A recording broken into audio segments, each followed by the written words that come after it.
الحمد للہ رب العالمین والصلاة والسلام علی سید الانبیاء والمرسلین اما بعد فاعوذ باللہ من الشیطان الرجیم بسم اللہ الرحمن الرحیم۔ آج تصوف کے لیسن نمبر 7 میں ہم احیاء العلوم سے پڑھیں گے۔ پچھلے سبق میں ہم نے چینی اور رومی لوگوں کی حکایت پڑھی تھی۔ آج مزید اسی موضوع پہ انشاءاللہ تعالی مطالعہ کرنے کی سعادت پا رہے ہیں، تو توجہ سے یکسوئی کے ساتھ سماعت فرمائیں اور باتیں جو سمجھ میں نہیں آتی ان کو 2-3 بار پڑھیں۔ پھر بھی کوئی مشکل ہو تو ضرور آپ سوال کریں، انشاءاللہ تعالی جواب عرض کیا جائے گا۔ مومن ہی سعادت مند ہے۔ بہرحال مومن جیسا بھی ہو اس کا دل نہیں مرتا۔ ایمان کی صورت میں حاصل ہونے والی اللہ عز و جل کی معرفت موت کے سبب اس کے دل سے کم نہیں ہوتی۔ حضرت سیدنا حسن بصری رحمۃ اللہ تعالی علیہ اپنے اس قول میں اسی بات کی طرف اشارہ کرتے ہیں۔ جس دل میں ایمان ہو اسے مٹی نہیں کھاتی، بلکہ ایمان ہی اللہ عز و جل کا قرب پانے کا وسیلہ ہے، یعنی ذریعہ ہے۔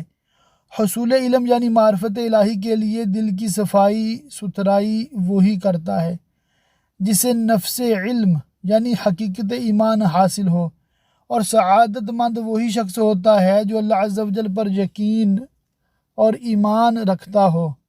مگر بعض لوگ بعض سے زیادہ سعادت مند ہوتے ہیں۔ جس طرح غنی وہی کہلاتا ہے جس کے پاس مال ہو، تو 1 درہم کا مالک بھی مالدار کہلائے گا، اور جس کے خزانے بھرے پڑے ہوں وہ بھی مالدار کہلائے گا۔ لیکن مال کی قلت و کثرت کے سبب مالداروں کے درجات مختلف ہوتے ہیں، پس معرفت و ایمان میں تفاوت کے سبب سعادت مندوں کے درجات بھی مختلف ہیں۔ مومنین حسب ایمان پل صراط سے گزریں گے۔ معرفت الہی نور ہے، اسی کے ذریعے مومن کل قیامت میں اللہ عز و جل سے ملاقات کے لیے دوڑے گا۔ چنانچہ اللہ عز و جل ارشاد فرماتا ہے، یسعی نورہم بین ایدیہم و بایمانہم۔ ترجمہ کنز ایمان، ان کا نور ان کے آگے اور ان کے داہنے دوڑتا ہے۔ حدیث پاک میں ہے کہ بعض مسلمانوں کو پہاڑ کے برابر نور عطا کیا جائے گا اور بعض کو اس سے کم، حتیٰ کہ سب سے کم جسے عطا کیا جائے گا اس کے پاؤں کے انگوٹھے پر ہوگا۔ وہ نور وقفے وقفے سے روشن ہوگا، جب روشن ہوگا اس کی مدد سے وہ مسلمان اپنا قدم آگے بڑھائے گا۔ پل صراط سے مسلمان اپنے نور کے اعتبار سے گزریں گے، بعض پلک جھپکتے ہی، بعض بجلی کی مانند، بعض بادلوں کی طرح، کوئی ٹوٹتے ہوئے ستارے کی طرح، تو کوئی تپتے میدان میں دوڑتے گھوڑے کی طرح گزرے گا۔ اور جسے پاؤں کے انگوٹھے پر نور عطا کیا گیا ہوگا وہ اپنا چہرہ اور ہاتھ پاؤں گھسیٹتا ہوا اس طرح پل صراط سے گزرے گا کہ ایک ہاتھ گھسیٹے گا تو دوسرا لٹک جائے گا، اور اس کے گرد آگ بھڑک رہی ہوگی۔ عاشق اکبر کا ایمان۔ اس حدیث پاک سے لوگوں کے ایمان کا فرق ظاہر ہوتا ہے۔ نیز حدیث پاک میں اس طرح کا مفہوم بھی ملتا ہے کہ اگر ابو بکر صدیق کے ایمان کا وزن انبیاء و مرسلین علیہم السلام کے علاوہ تمام لوگوں کے ایمان سے کیا جائے تو ابو بکر کے ایمان کا پلڑا بھاری ہو۔ عاشق اکبر کے ایمان کی مثال، امیر المومنین حضرت سیدنا ابو بکر صدیق رضی اللہ تعالیٰ عنہ کے ایمان کی مثال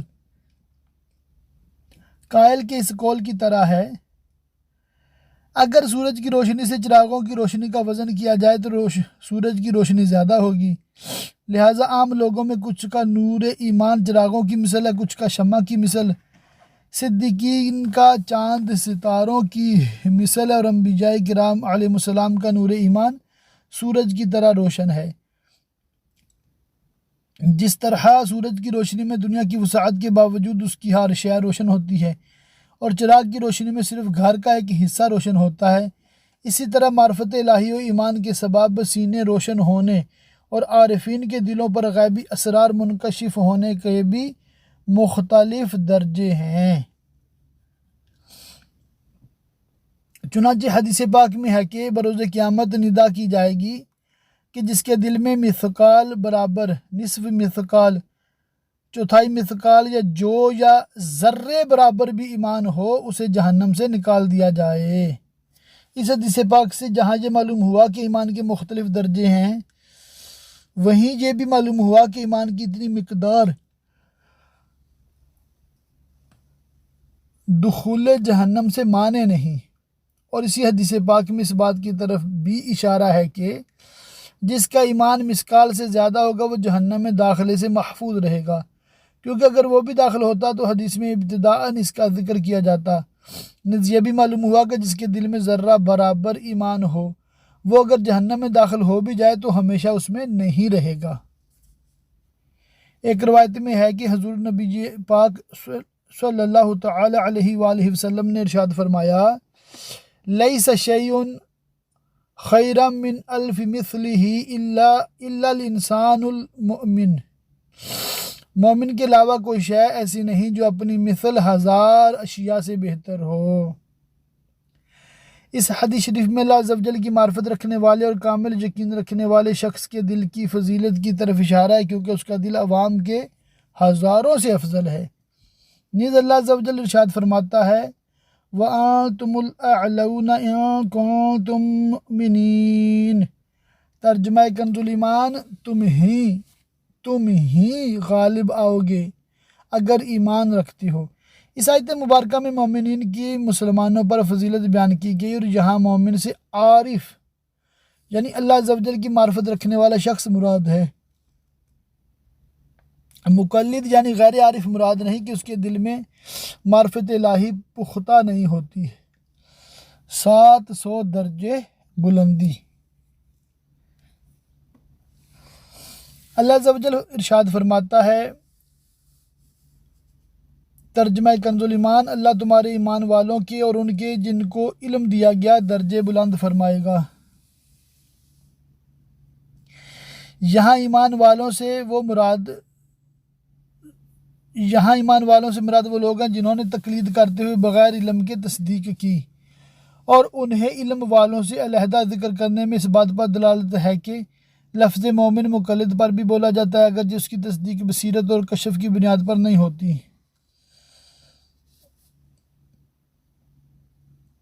حضرت سیدنا عبداللہ بن عباس رضی اللہ تعالیٰ عنہما نے والذین اوتوا العلم درجات کی تفسیر میں فرمایا، اللہ عز و جل عالم کو مومن کے مقابلے میں 700 درجے بلندی عطا فرمائے گا، اور ہر دو درجوں کے درمیان زمین و آسمان کے درمیان جتنا فاصلہ ہوگا۔ سبحان اللہ۔ عالم کورس کے اسٹوڈنٹس، شرکائے عالم کورس اردو، مبارک ہو، اللہ کی رحمت سے انشاءاللہ تعالی ہم سب عالم بنیں گے، اور عالم بن کر عالم کی فضیلت بھی پائیں گے، اللہ کی رحمت سے جنت میں جائیں گے، اور انشاءاللہ تعالی اللہ کی رحمت سے اعلیٰ مقام پائیں گے۔ اللہ تعالی ہمارے ماں باپ کی ساری امت کی مغفرت فرمائے۔ اللہ تعالی بالخصوص ہمارے شرکائے عالم کورس کی مغفرت فرمائے، اور ہمیں بلا حساب جنت میں داخلہ عطا فرمائے۔ اکثر اہل جنت بھولے بالے لوگ ہوں گے۔ حضور نبی پاک صاحب الاولاق صلی اللہ تعالی علیہ وآلہ وسلم نے ارشاد فرمایا،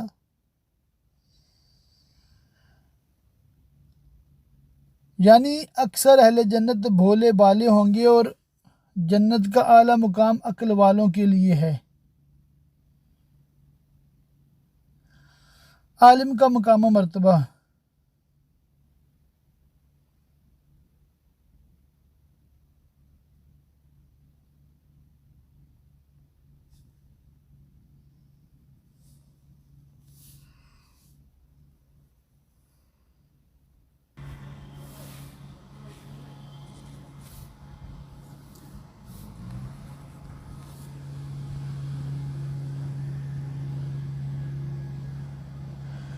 حضور نبی اکرم نور مجسم صلی اللہ تعالی علیہ وآلہ وسلم نے ارشاد فرمایا، عالم کی فضیلت عابد پر ایسی ہے جیسے میری فضیلت میرے ادنا صحابی پر۔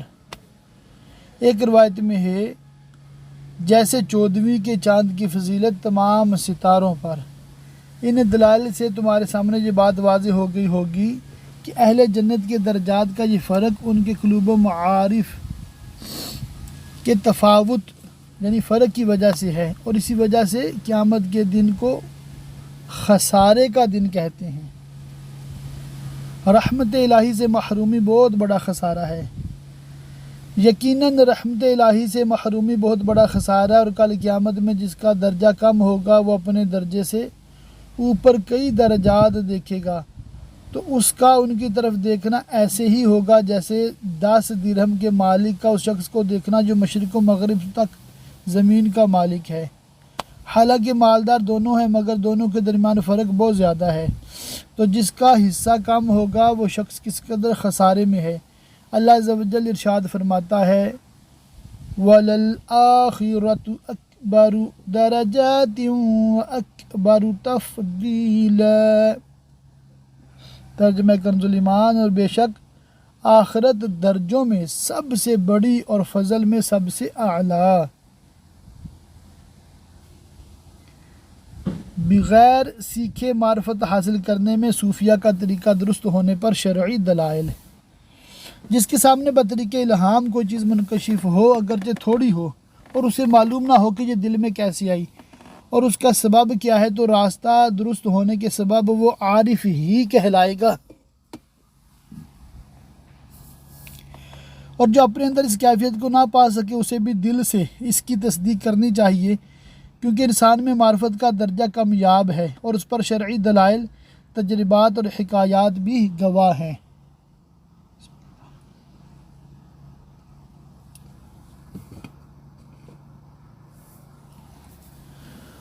شرعی دلائل،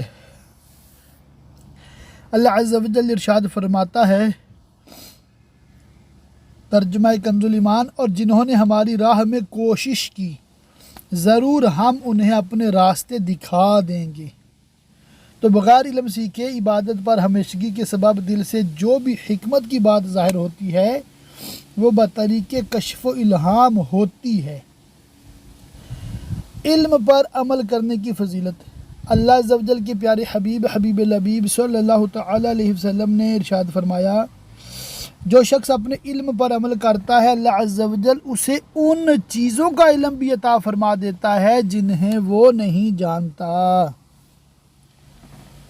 علم پر عمل نہ کرنے کا نقصان، ایک روایت میں ہے اور اسے عمل کی توفیق عطا فرماتا ہے حتیٰ کہ وہ جنت کا مستحق ہو جاتا ہے، اور جو اپنے علم پر عمل نہیں کرتا وہ تکبر میں مبتلا ہو جاتا ہے اور اسے عمل کی توفیق نہیں دی جاتی حتیٰ کہ وہ جہنم کا مستحق ہو جاتا ہے۔ اللہ عز و جل فرماتا ہے ترجمہ کنز الایمان، اور جو اللہ سے ڈرے اللہ اس کے لیے نجات کی راہ نکال دے گا، یعنی وہ خیالات کی الجھنوں اور شکوک و شبہات سے نکل جائے گا۔ ترجمہ کنز الایمان، اور اسے وہاں سے روزی دے گا جہاں اس کا گمان نہ ہو، یعنی اللہ عز و جل اسے بغیر سیکھے علم اور بغیر تجربے کے سمجھداری عطا فرمائے گا۔ ارشاد باری تعالی ہے ترجمہ کنز الایمان، اے ایمان والو اگر اللہ سے ڈرو گے تو تمہیں وہ دے گا جس سے حق کو باطل سے جدا کر لو۔ اس آیت مقدسہ کی تفسیر میں قول ہے کہ وہ تمہیں نور عطا فرمائے گا جس کے سبب حق و باطل میں امتیاز کیا جا سکتا ہے اور شکوک و شبہات کے اندھیروں سے نکلا جا سکتا ہے۔ یہی وجہ ہے کہ حضور نبی کریم صلی اللہ تعالی علیہ وآلہ وسلم دعا میں نور کے سوال کی کثرت فرماتے، چنانچہ نور کی دعا مروی ہے کہ آپ صلی اللہ علیہ وآلہ وسلم اکثر یہ دعا فرماتے،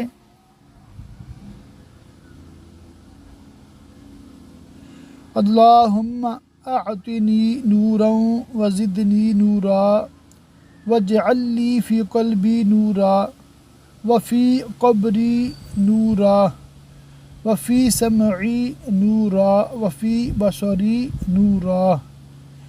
اے اللہ عز و جل مجھے نور عطا فرما اور اس میں اضافہ فرما، میرے دل میں، میری قبر میں، میرے کانوں میں، میری آنکھوں میں نور پیدا فرما، حتیٰ کہ آپ صلی اللہ تعالیٰ علیہ وسلم نے اپنے بال، جلد، گوشت، خون اور ہڈیوں کے لیے بھی نور کی دعا فرمائی۔ شرح صدر سے مراد، مرویہ کی بارگاہ رسالت میں سوال ہوا کہ اس آیت مبارکہ جس کا سینہ اللہ نے اسلام کے لیے کھول دیا تو وہ اپنے رب کے طرف سے نور پر ہے، اس کا مطلب سوال ہوا اس میں شرح صدر سے کیا مراد ہے؟ یہ سوال ہے، شرح صدر سے کیا مراد ہے؟ تو آپ صلی اللہ تعالی علیہ وآلہ وسلم نے ارشاد فرمایا یہ وسعت و کشادگی ہے کہ جب دل میں نور ڈالا جاتا ہے تو وہ کشادہ ہو جاتا ہے اور کھل جاتا ہے۔ حضور نبی کریم صلی اللہ تعالی علیہ وآلہ وسلم نے حضرت سیدنا عبداللہ بن عباس رضی اللہ تعالی عنہما کے لیے یوں دعا فرمائی، اے اللہ اسے دین کی سمجھ اور تفسیر کا علم عطا فرما۔ امیر المومنین حضرت سیدنا علی المرتضیٰ رضی اللہ تعالیٰ عنہ نے فرمایا ہمارے پاس کوئی ایسی بات نہیں جسے حضور نبی پاک صاحب الاولاق صلی اللہ تعالیٰ علیہ وآلہ وسلم نے ہمیں راز کے طور پر بتائی ہو، مگر یہ کہ اللہ عز و جل کسی بندے کو اپنی کتاب کا فہم عطا فرما دیتا ہے، یہ فہم سیکھنے سے نہیں آتا، جیسا کہ آیت طیبہ اللہ حکمت دیتا ہے جسے چاہے، یؤتی الحکمت من یشاء کی تفسیر میں کہا گیا ہے کہ اس میں حکمت سے مراد قرآن کا فہم ہے۔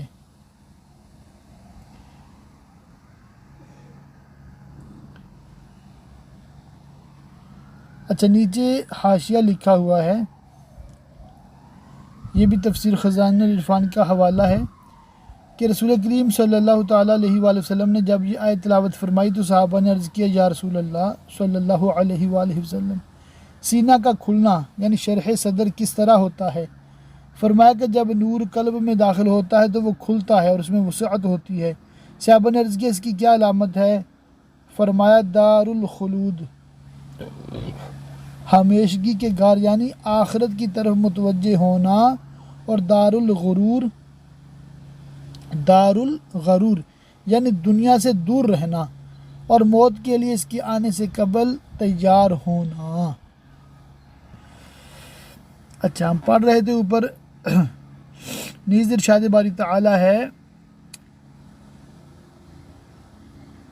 ہم نے وہ معاملہ سلیمان کو سمجھا دیا، فَفَهَّمْنَاهَا سلیمان، تو آپ علیہ السلام پر جو کشف ہوا اسے فہم سے تعبیر کیا گیا۔ مومن اللہ عز و جل کے نور سے دیکھتا ہے۔ حضرت سیدنا ابو درداء رضی اللہ تعالیٰ عنہ فرماتے ہیں مومن اللہ کے نور کی مدد سے باریک پردے کے پیچھے غیب کو دیکھ لیتا ہے۔ بخدا جو بات اللہ عز و جل ان کے دلوں میں ڈالتا اور زبانوں پر جاری فرماتا ہے وہ ضرور حق ہے۔ ایک بزرگ فرماتے ہیں مومن کا گمان کہانت ہے، یعنی مومن کا گمان درست واقع ہونے میں گویا جادو ہے۔ حضور نبی اکرم نور مجسم صلی اللہ تعالی علیہ وآلہ وسلم نے ارشاد فرمایا اتقوا فراست المؤمن فإنه ينظر بنور اللہ تعالی، مومن کی فراست سے ڈرو اس لیے کہ وہ اللہ عز و جل کے نور سے دیکھتا ہے۔ قرآن پاک کی درج ذیل 2 آیتوں میں اسی جانب اشارہ ہے۔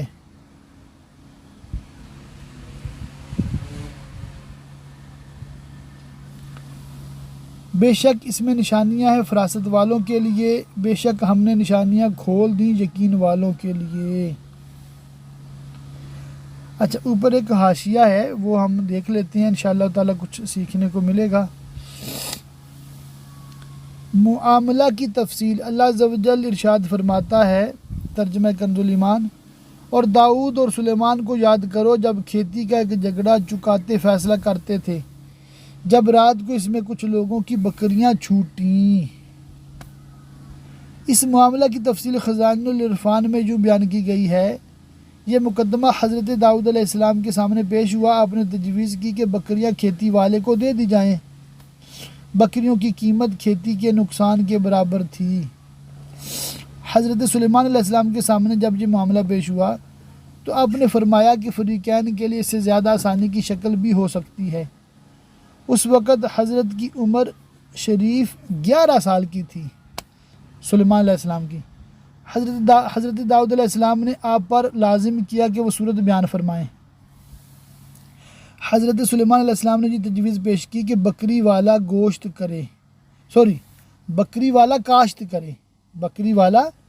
کاشت کرے اور جب تک کھیتی اس حالت کو پہنچے جس حالت میں بکریوں نے کھائی ہے، اس وقت تک کھیتی والا بکریوں کے دودھ وغیرہ سے نفع اٹھائے، اور کھیتی اس حالت پر پہنچ جانے کے بعد کھیتی والے کو کھیتی دے دی جائے، بکری والے کو اس کی بکریاں واپس کر دی جائیں۔ سبحان اللہ۔ یہ تجویز حضرت داؤد علیہ السلام نے پسند فرمائی۔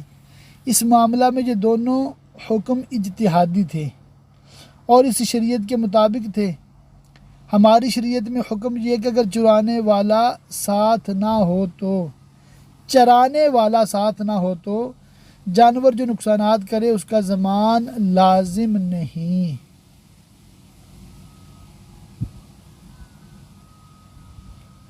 مجاہد کا قول ہے کہ حضرت داؤد علیہ السلام نے جو فیصلہ کیا تھا وہ اس مسئلہ کا حکم تھا، اور حضرت سلیمان علیہ السلام نے جو تجویز فرمائی یہ صورت صلح تھی۔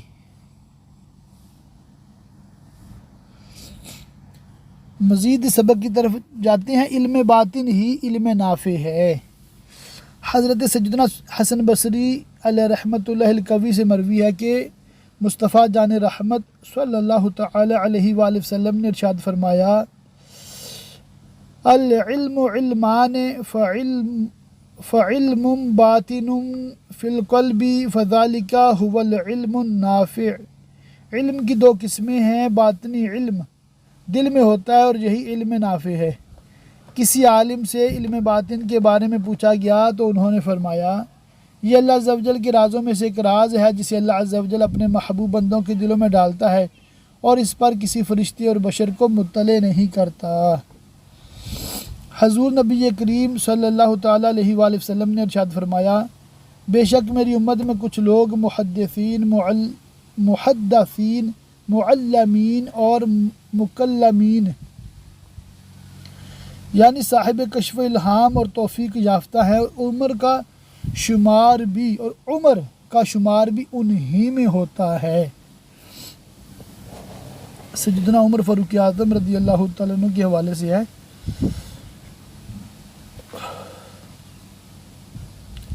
حضرت سیدنا عبداللہ بن عباس رضی اللہ تعالیٰ عنہ کی قرأت میں سورہ حج کی آیت نمبر 52 اس طرح ہے، اور ہم نے تم سے پہلے جتنے رسول یا نبی یا محدث بھیجے۔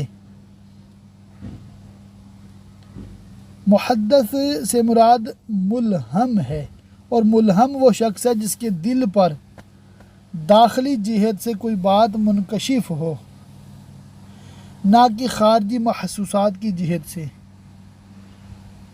یعنی کہ جس کے دل میں اللہ کی طرف سے بات ڈالی جائے، الہام کی جائے، اس کو کہتے ہیں ملہم۔ ہدایت اور کشف کی چابی قرآن پاک میں اس بات کی صراحت ہے کہ تقویٰ ہدایت و کشف کی چابی ہے اور یہ بغیر سیکھے حاصل ہوتا ہے۔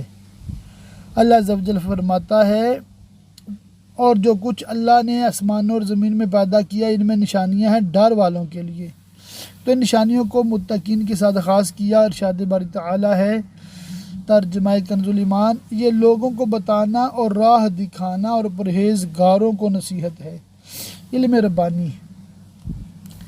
حضرت سیدنا ابو یزید بستامی وغیرہ بزرگان دین رحمہم اللہ المبین فرماتے ہیں، عالم وہ نہیں جو کتاب سے یاد کر لے اور جب یاد کیا ہوا بھول جائے تو جاہل ہو جائے، بلکہ عالم تو وہ ہے جو درس و حفظ کے بغیر ہی جب چاہتا ہے اپنے رب سے علم حاصل کر لیتا ہے، یہی علم ربانی ہے۔ اور اس فرمان باری تعالیٰ میں اسی طرف اشارہ ہے